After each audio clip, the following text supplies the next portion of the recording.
And hello there, everyone. This is John Crump. And if you're in Virginia, this is great news for you, but it should be good news to everyone because we are all for constitutional rights and we are all for the right to bear arms and we are all against universal background checks. So even though this case only affects Virginia, it might be something that's going to come to a state near you if you have universal background checks.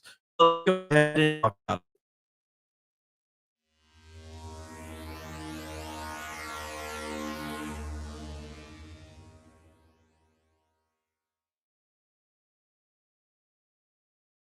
Hey guys, welcome back to the channel. My name is John Crump, and this is where we talk about gun news a lot, almost every day.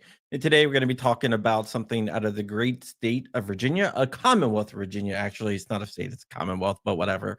But before we get into that, if you want to help out the scouts, you can do so by going to GiveSendGo, GiveSendGo/997. Pack 997 needs your help. We are a traditional boys or Cub Scout pack that believes that we should have boys only and we should preach conservative values, which is different from a lot of different packs now. But Pack 997, that's what we believe. We are a traditionalist pack and we will stay with that. Okay, with that out of the way, we're going to be jumping into the case. The case was not a federal case. It was brought in the state of Virginia, or the Commonwealth of Virginia, and it is Wilson versus Settle. Settle was the head of the Virginia State Police. It was brought by a combination of Virginia Citizens Defense League, led by Phil Van Cleve over there. Great organization. They actually have a meeting at XCal tonight in Ashburn. I might swing by there, but we'll have to see. I got a lot to do. Also, Gun Owners of America, which is GOA, which, I love those guys. Gun Owners Foundation, which is the nonprofit arm of Gun Owners of America. And this case was filed all the way back in 2020. When Democrats took over the Virginia government, they took over the Senate, the House, the governor mansion, the lieutenant governor's mansion, and also the AG's office that has kind of swung back with the governor, lieutenant governor, AG. There's an important election. So if you're in Virginia, I urge you to go out there and vote for Winston Sears. When they did that, they passed some anti-gun laws. One of the anti-gun laws that they passed was universal background checks. In order to transfer a gun between parties, you would have to go to an FFL and go through a background check. That led VCDL, GOA, and GOF to file a lawsuit in a Lynchburg state court. They weren't claiming that it violates the United States Constitution, but it does. What they were claiming is it violates the Virginia Constitution. Virginia has a Second Amendment right themselves that's a little bit stronger than the national Second Amendment, and that is Section 13 or whatever of the Virginia State Constitution. And actually,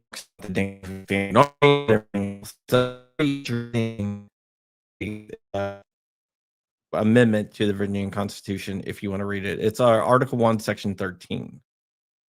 And basically what the law did, since in order to go through a background check for a handgun, you have to be 21. It prevented everyone from 18 to 20 from getting handguns in Virginia.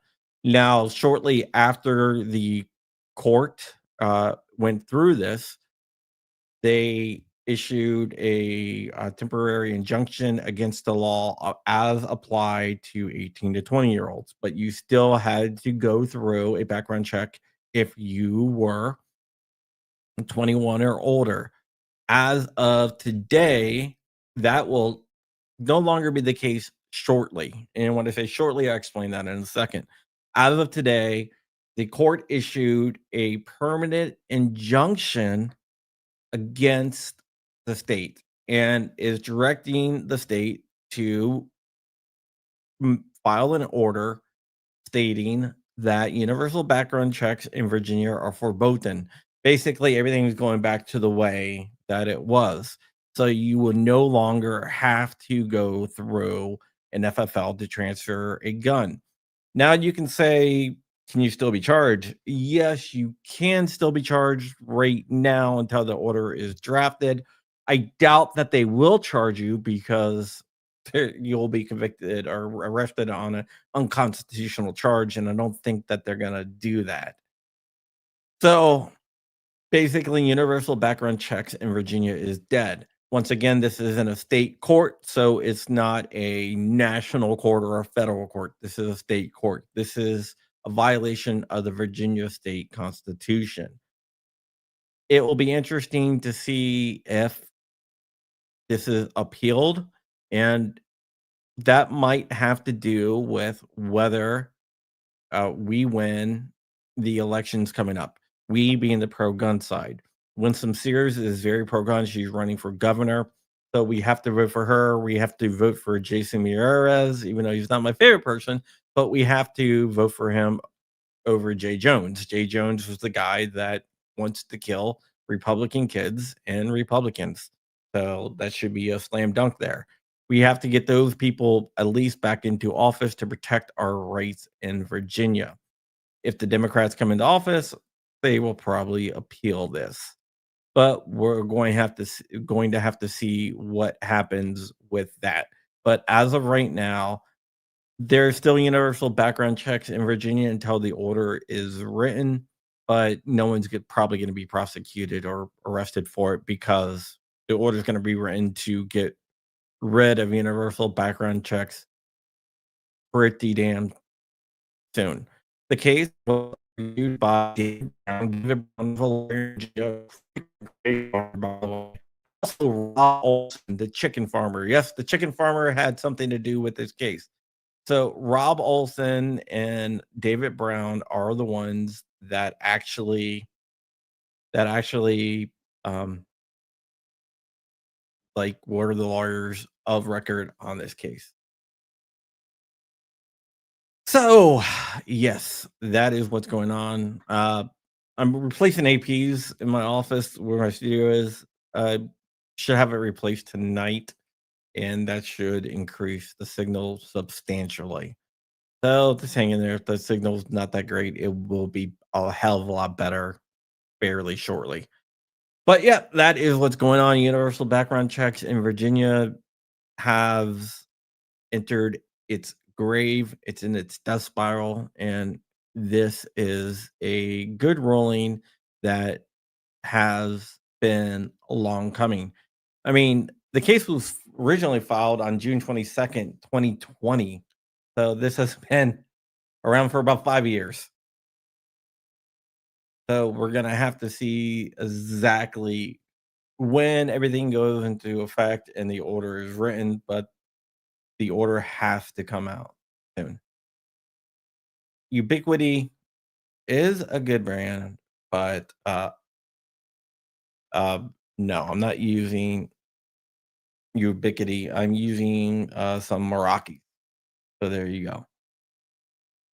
Uh, and we're gonna see exactly what happens. And Spamberger is just as bad. In fact, when I tried to go to one of her events back in May, they would not let me in because they recognized me. So it was that. That was kind of pathetic. But whatever. It is what it is.